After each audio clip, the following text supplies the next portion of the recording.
Eto nyo, meron akong kilalang mayaman. May pabrika ng sapatos. Kawawa naman, may pabrika ng sapatos. Hindi niya magamit yung sapatos. Bakit? Wala siyang paa, naputol na sa diabetes. Eh yung mahirap, walang sapatos, pero may paa. Pagka nakatsyempo, makakasapatos din yun. Di ba? Kaya alam nyo, hindi puro pagbabentahe yung... Meron ako alam na mayaman, may pabrika ng sorbetes. Yung sorbetes niya, di niya makain.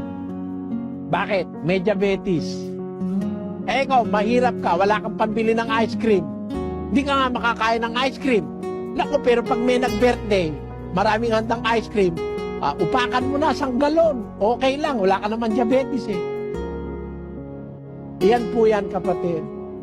Alam niyo, ang pinakamagandang maintindihan natin, yung salita ng Diyos, yun ang nagpapaliwanag sa atin para tayo mawala ng lungkot. Bawa, nabasa mo, mahirap ako eh. Eh ano ba ang sabi ni Kristo sa mahihirap? Basahin natin ang 6:20 ng Lucas. At itiningin niya ang kanyang mga mata sa kanyang mga alagad at sinabi, Mapapalad kayong mga dukha, sapagkat inyo ang kaharian ng Diyos. Mapapalad kayong nagugutom ngayon, sapagkat kayo'y bubusugin. Mapapalad kayong nagsisitangis ngayon, sapagkat kayo'y magsisitawa. Mapapalad kayo kung kayo'y kapuotan ng mga tao, at kung kayo'y ihiwalay nila, at kayo'y alimurahin, at itakwil ang inyong pangalan at tila masasama dahil sa anak ng tao. Mangagalak kayo sa araw na yaon, at magsilukso kayo sa kagalakan, sapagkat narito, ang ganti sa inyo'y malaki sa langit. Sapagkat sa gayon ding paraan ang ginawa ng kanilang mga magulang sa mga propeta. Tatapwat sa aba ninyong mayayaman, sapagkat tinanggap na ninyo ang inyong kaaliwan.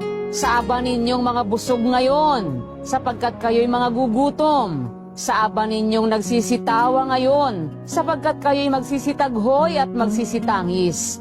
Sa aba ninyo, pagka ang lahat ng mga tao ay magsalita ng magaling tungkol sa inyo, sapagkat sa gayon ding paraan ang ginawa ng kanilang mga magulang sa mga bulaang propeta. Ayon, sabi po ng Panginoong Hesus, mapapalad kayong mga dukha, blessed are the poor, for theirs is the kingdom of God.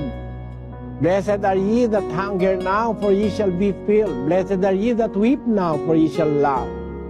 Blessed are ye when men shall hate you, and when they shall separate you from their company, and shall reproach you, and cast out your name as evil, for the Son of Man's sake. Mapalad kayo kung kayo inaalimura, kung kayo walang kwenta, mapalad kayo sapagkat sa inyo ang kaharian ng langit.